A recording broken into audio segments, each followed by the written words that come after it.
Peace to the darkest minds of the light. Peace to the audience. Peace to those who are interested in elevating and learning and doing your own research. This is really going to be a quick informational stream. I don't even know if I'm coming in clearly. If I'm not, I'll just do the stream again. I just wanted to provide some information.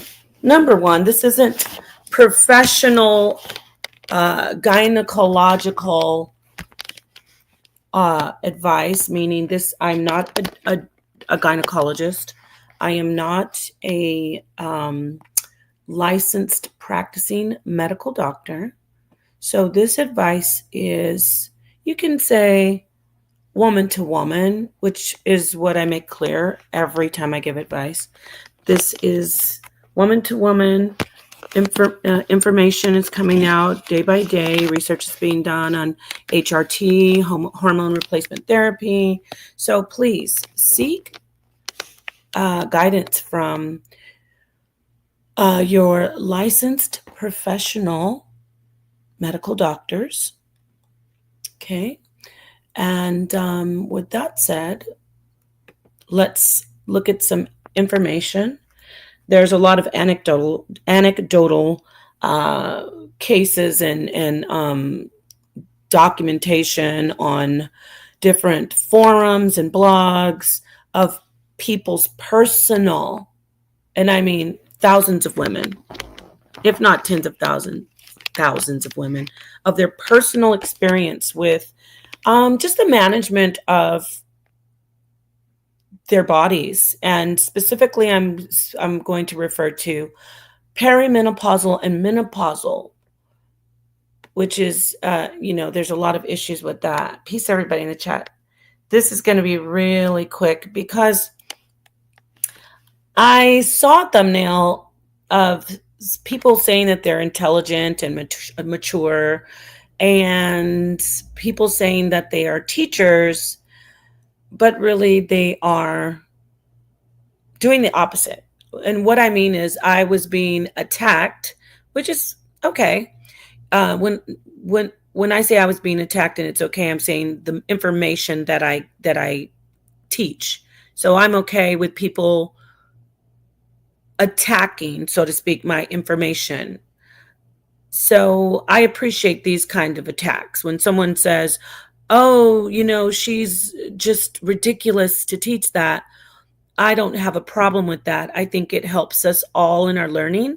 It helps us all, get everything on the table. The audience that actually hears everyone putting information out, the audience then can go do their own research. So it enables someone to be autonomous with their own learning. So I appreciate someone critiquing, I should say, whether or not it's distasteful, critiquing my information. So I recently, as I said, saw this stream, and a person was saying, oh, she's so disgusting and she's so ridiculous to even advise a woman that possibly autoeroticism could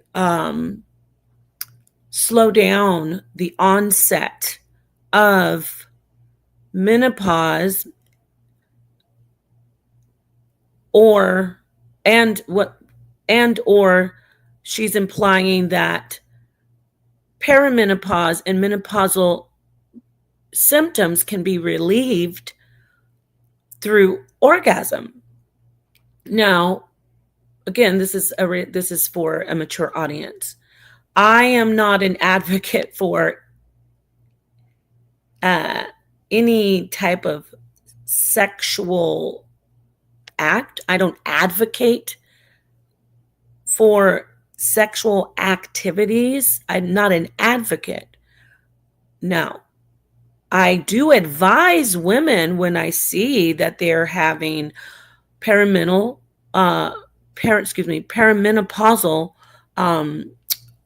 symptoms and menopausal symptoms that are uncomfortable There's a difference between being an advocate for and advising. Through my experience, professional experience, and my experience as a woman, and my experience of interacting with very intelligent, well women, I actually am qualified in that category. Through my experience, I know that many women find relief in perimenopausal. I'm trying to keep my words straight here because there's so many sick people who twist things. So perimenopausal, I know this, that perimenopausal adverse symptoms, like symptoms that are frustrating for women, things that happen with their reproductive organs, hot flashes, mood swings, all depression, things like that. Sexual activity, whether it could be with the intercourse with a partner, or it could be autoeroticism. Sexual activity has been known to help alleviate the symptoms and also to slow down the onset, meaning if you're going to go into menopause at perimenopause at 45, if you are completely asexual, meaning you're not doing anything sexual, it's possible that you can start those symptoms early. Is this medical advice? No.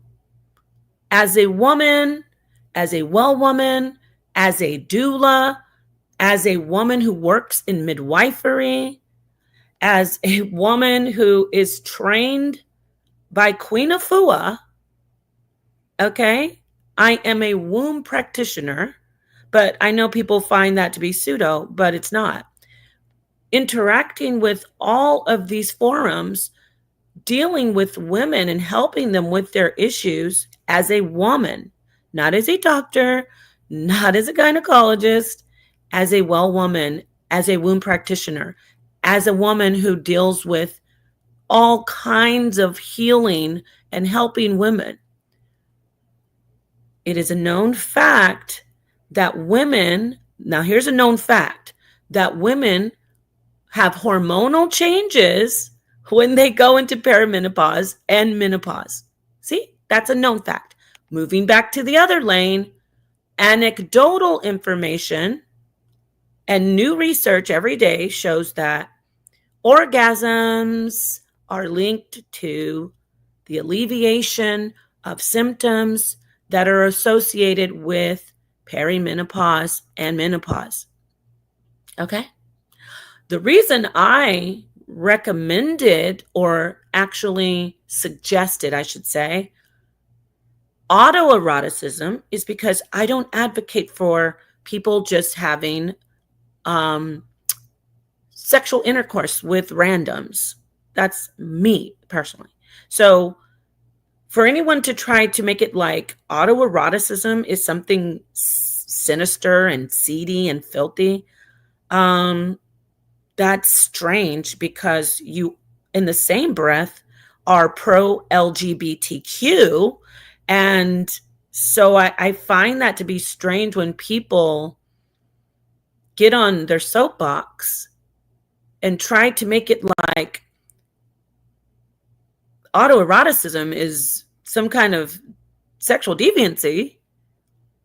And in the same breath, they support LGBTQ sexual relationships. Oh, but whatever.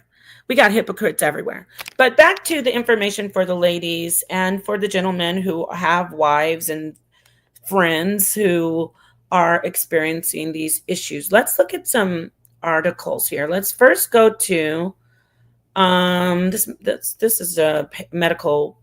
I think this is it. Yeah, this is PubMed. You know, I like to get something. Now, this is just to show you give you a jump start on something and give you an anchor.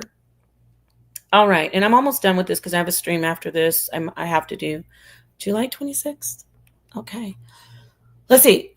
PubMed, associations among physiological and subjective sexual response, sexual desire, and salivary steroid hormones in healthy premenopausal women. Okay, that's premenopausal, meaning they haven't quite how do you say, they haven't gone into perimenopause, obviously. But let's look at just the basics. I want to show you this because I want to show you that there is research on how hormones are affected by sexual arousal and orgasm. That's my point of showing this paper. All right, I'll repeat that. Hormones are affected by, sexual arousal and orgasms obviously affect hormones. Okay, give me 1 second. I just got to get something. I'm going to mute out for a second. Please hit the like button.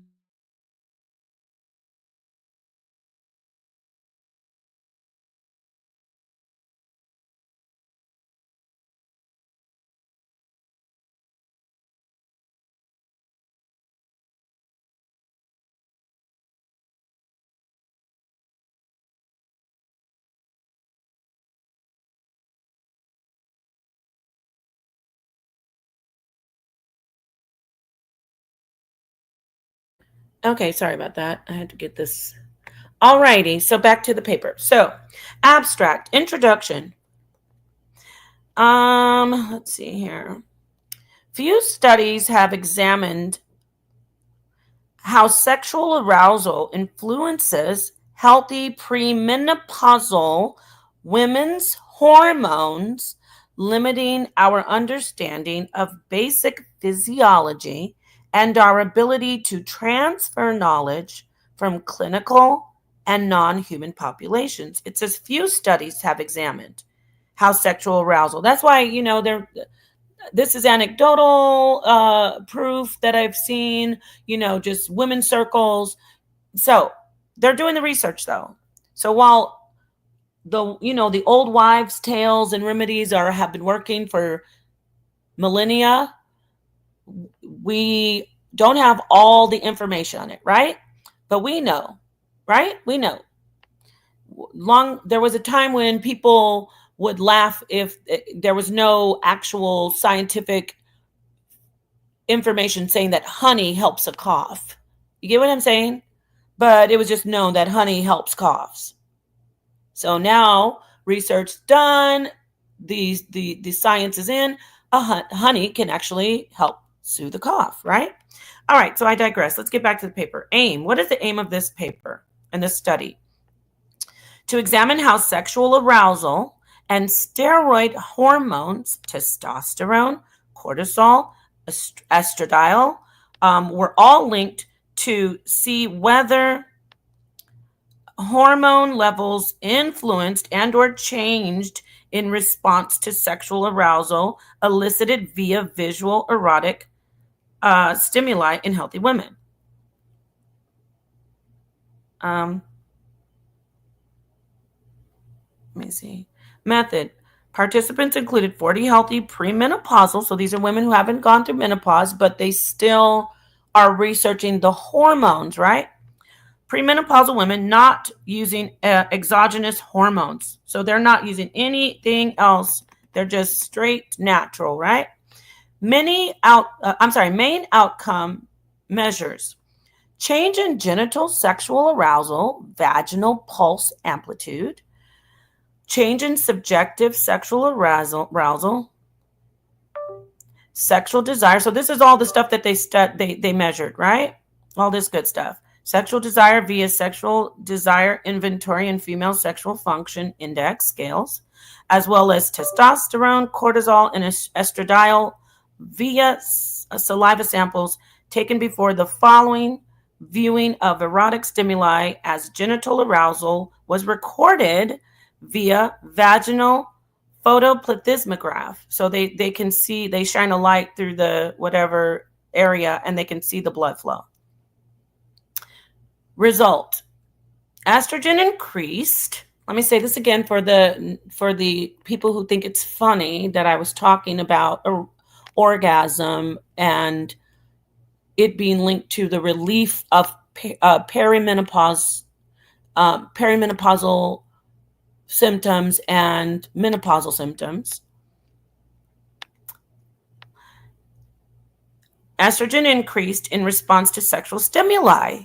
That's already grand opening, grand closing. I'm not trying to debate, but for someone to make fun or to say that I'm twisted and sick, to tell a woman that she might find relief in all the suffering and hot flashes and other issues that I won't get into because I don't want to get too explicit, all the issues that women go through with perimenopause and menopause. So for me to say, well, if you're not sexually active, and if you don't even have a partner, you should look into autoeroticism. So, again, the person who made fun of me actually has a public close friendship with lesbians and lesbian women, not just lesbian women, all women, but especially lesbian women are masters, no pun intended, masters at autoeroticism. Get it? So again, you look silly. I don't. I'm not going to get into the slinging mud, but for you to laugh and say, "Oh, look at she's a nasty girl." Are you 11 years old?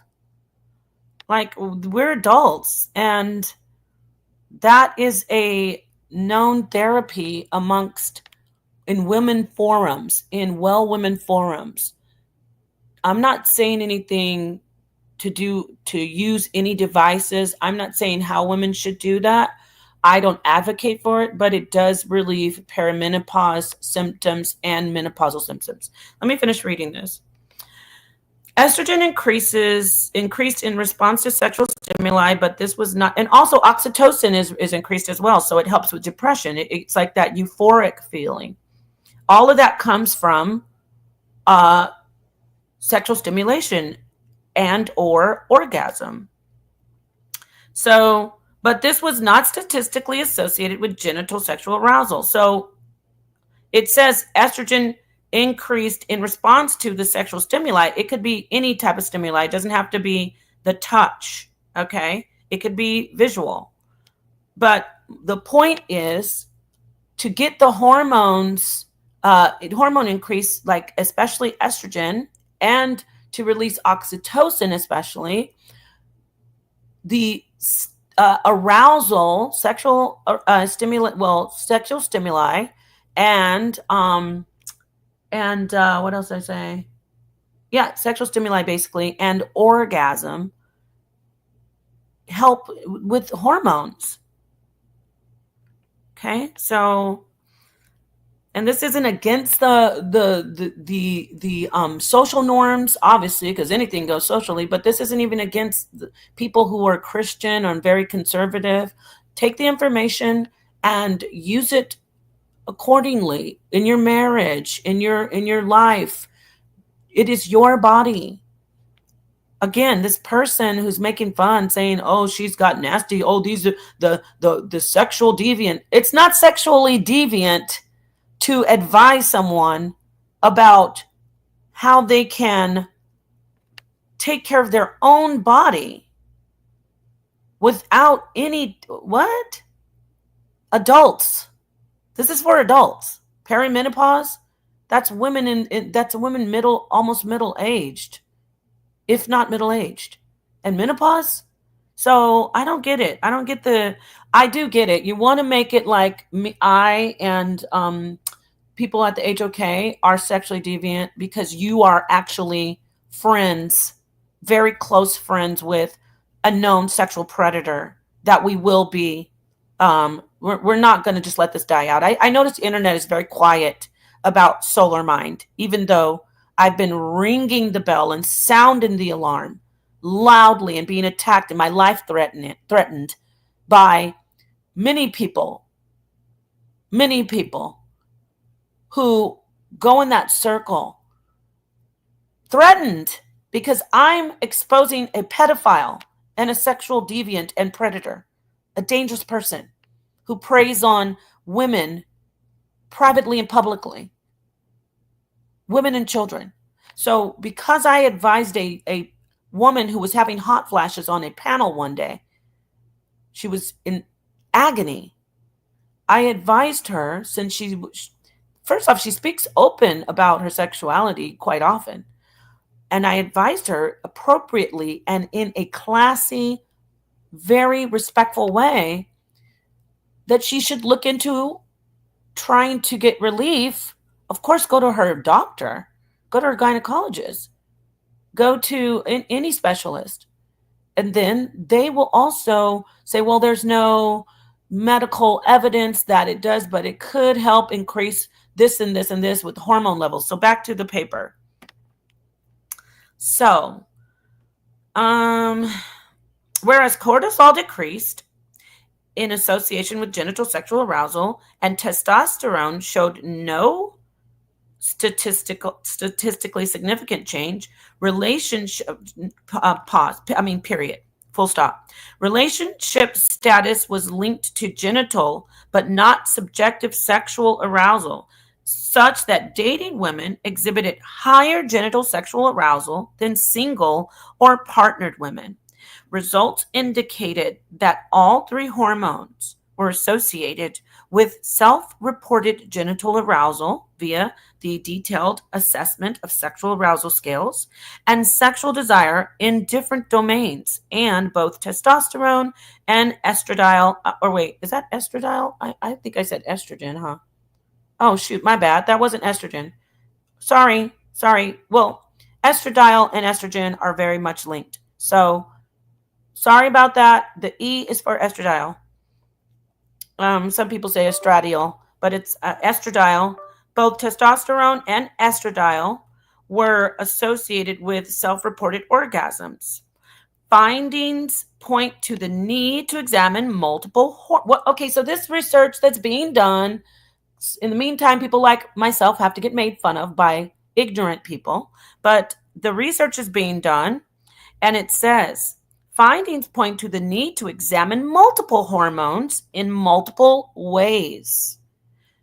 Example, baseline changes stimulated and question using, let me say this clearly for the people in the back, question using erotic stimuli induced arousal as a model for women's endocrine response to sexuality.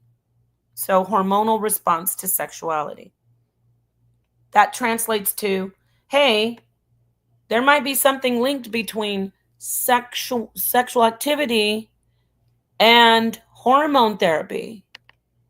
All right, let me stop sharing that. I'm going to get to the second article, and then this will be on the books, and I can move forward from the distractions, which are people trying to just distract from us catching a predator.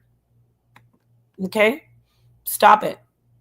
Stop trying to distract us from catching your best friend, finding out where he is so we can get him in the clink behind bars, and he won't be able to harm anyone else. So, Psychology Today. This is a 2024 article. Let's read this. The best kept secret for menopause relief? Masturbation. You understand, right? Okay, let's for the children. No, I don't want to do that to children. For the very immature, sick people who don't mind associating with Solar Mind, who loved him, who praised him, who keep it quiet and say, oh, he's going to go get some help.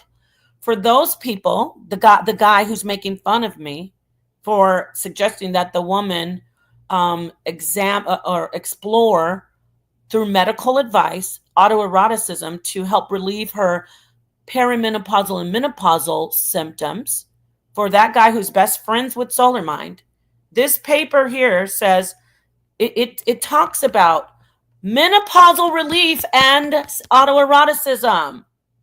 Okay, I'm not a nasty girl. I'm just an intelligent woman who doesn't see um, a woman or a man or anybody adult privately exploring their body in a safe way without any type of garbage. I'm an advocate, a strong advocate against. I am anti porn industry. I am anti sex industry. I am very radical about that. That has nothing to do with autoeroticism and the human body and sexuality. But when you're linked to sexual deviants and you are friends with them and you love them and you try to be their you apologize for them and you don't call for them to come forward. I could see where you would think that autoeroticism is something that's nasty. It's not. The article says most menopausal women experience symptoms which are commonly managed via lifestyle changes. Autoeroticism can improve mood, enhance sleep, and maintain vaginal health in menopausal women. Oh, is the word vaginal also nasty? Well, it would be to a sexual deviant and a misogynist and someone who objectifies women and children, such as the friends and a lot of the former associates of Solar Mind James Cannon, who also are on the internet harassing women and calling women bops. Yeah, that would be a nasty word too. Okay. Nearly half of menopausal women say they would be open to trying. Oh, I guess I just am a clown and I made it up, pulled it out of the air. They'd be open to trying autoeroticism if their doctor recommended it. Oh, yeah, I said that. You should have your doctor involved in this. And if it helps, not knocking male doctors, I know there are a lot of great male doctors, but there are even more great female women doctors who specialize in gynecology. There are wonderful. My doctor, I had a doctor that I worked with, obviously, in my delivery, in my deliveries, in my life. I almost said his name. Oh, that poor man. That was a great OBGYN. So it doesn't matter so much, but I will say this. A lot of older doctors are not as willing to look at the new research on hormone replacement therapy. So I would try to really, before you pick before you pick a GYN, really do your research on how they feel about hormone replacement therapy. Because if they're anti-HRT, you shouldn't even be dealing with them if you're going through perimenopause. It's going to be an uphill battle trying to get them to see the new research, the new information, because hormones are a key element in relieving perimenopausal and menopausal symptoms. So this article goes on to say, basically how to manage menopause. I'm not going to read this article. I'll link it. I'll drop the link. Autoeroticism provides menopausal relief in 2024. I'm going to put this on record. I have some issues with the Kinsey Institute. I am anti-Kinsey. He, from my research, he was a sexual deviant. So I advocate against Kinsey. I advocate against the Kinsey Institute. I advocate very vigorously against the Kinsey Institute. So with that said, though, that's just my personal assessment of their research and their history. I'm sure there may be some very qualified professionals that work there, and they are doing probably very valid research. So before I read this article, I just want to say that I am not advocating for it. However, the person who did the bashing stream on me loves to get information from professionals, right? You said I'm not a doctor. I don't have a medical degree, duh. But I am a professional women's women wellness or womb wellness woman herself, me. I'm a professional. I am a doula. I am qualified. Okay? I am a doula who is very much qualified. And I work in midwifery. Have I said on this internet in certain forums that I am a midwife? Yes. I'm not a licensed midwife. I'm not a registered nurse, but I work in midwifery alongside registered nurses and doctors with women. Okay? So, back to the article. It says they conducted a nationally representative U.S. survey. So they did a survey of 1,500 women aged 40 to 65. For those who indicated being in some stage of menopause, they were asked about their experiences with menopause. I want to point something out. You see 65, there are women, as long as you're having a menstrual cycle, you are not in menopause. You very well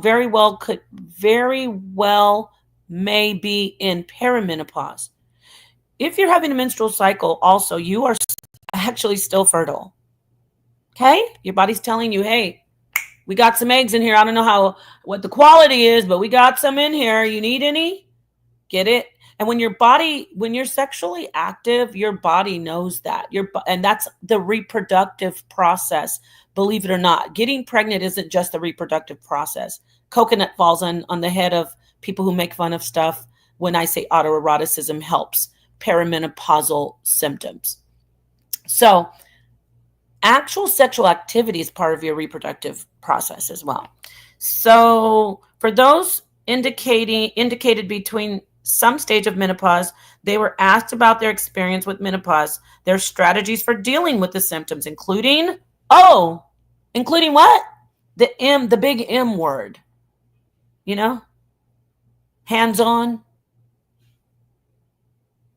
do it yourself. Yeah. Selfies. Okay. And how effective they found each strategy to be. Diet, of course, diet and exercise. That's a no-brainer. Well, I shouldn't say that. Some people don't know that. But that wasn't the conversation at the time when I was speaking to the woman.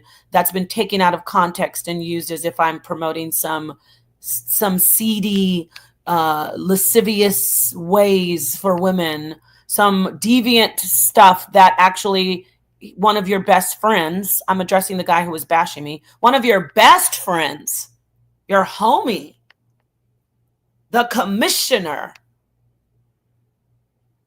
the diddler commissioner, he is a deviant. And you want to make fun of me trying to help a woman with the agony of perimenopause and menopause. And when I said this is a great time for you, yes, it is a great time. When you hear people talk about, oh, I hate my period, oh, I'm so miserable with perimenopause, don't let them do that to you as a woman. These are stages in your life, like childbirth. Even childbirth is like, oh, it's so bad, it's going to be so painful. These are amazing things that women experience. It's their pain. Are there things that happen with your health and your comfortable, I can't, that word, comfortability, your comfortability? Are there issues with that? Of course. But don't let that take away from you understanding that you are your body's amazing. You're an amazing person because you produce life. And even for the women who can't have children, your body is amazing.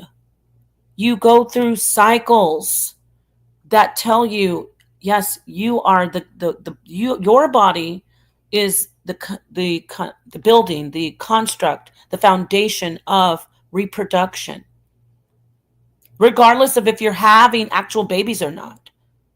That's what your menstrual cycle should remind you of. That's what you looking at your body should remind you of. Your breasts, your your reproductive organs. You are amazing.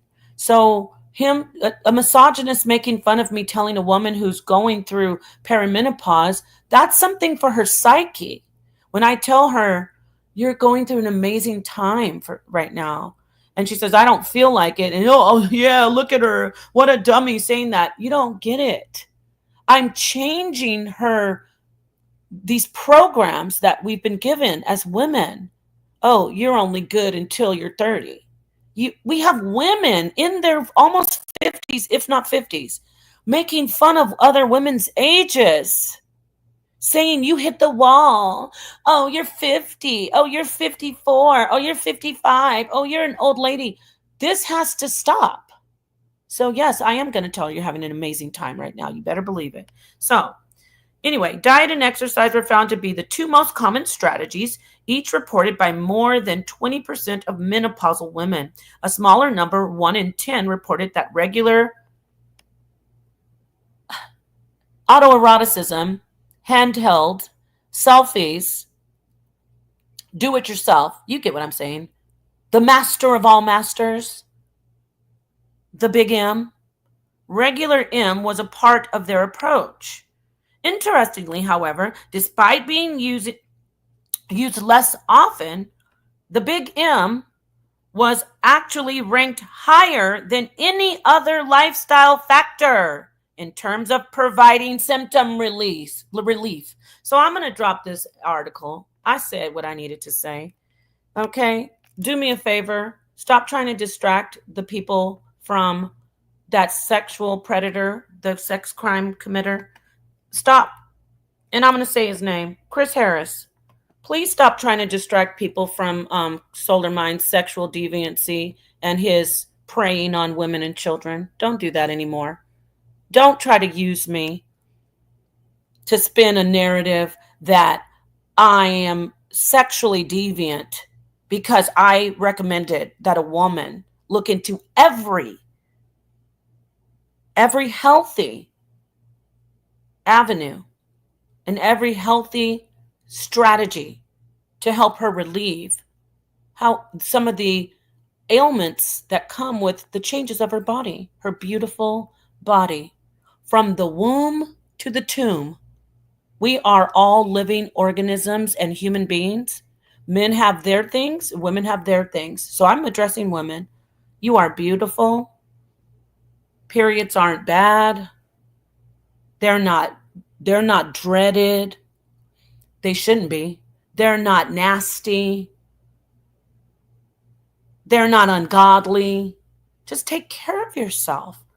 You have to take care of yourself. You can't just be doing all these different things. There's things you have to limit yourself when you're going through certain things. That goes not just for your menstrual cycle. That goes for perimenopause. That goes for not just perimenopause. That goes for menopause. You're women. And I'm going to leave the women with this who are experiencing perimenopause. If you can start perimenopause at age 30, baby, by the way. So all this, you hit the wall and you're 50, you're damn late 40s. I'm talking to a specific woman that I'm going to address in my next stream. You're in your late 40s trying to make fun of women and age when all women who are past the age 30, that's why these misogynists say you hit the wall after 30. All women who are past the age 30 start to experience hormonal, what I call it like estrogen dumping. You're losing estrogen, you're losing collagen, your body is changing, but you're beautiful. So I wanted to say this to the women. Appropriate sexual activity, because a lot of us are celibate. Shout out to all my beautiful women out there. They want to call us HOs. No, we're not. There's a lot of women who are celibate. So appropriate sexual activity isn't just it's not something that's fun. It can help you. It can help prevent vaginal atrophy, which is really bad. You do not want that. You don't want that. You know what atrophy is, right?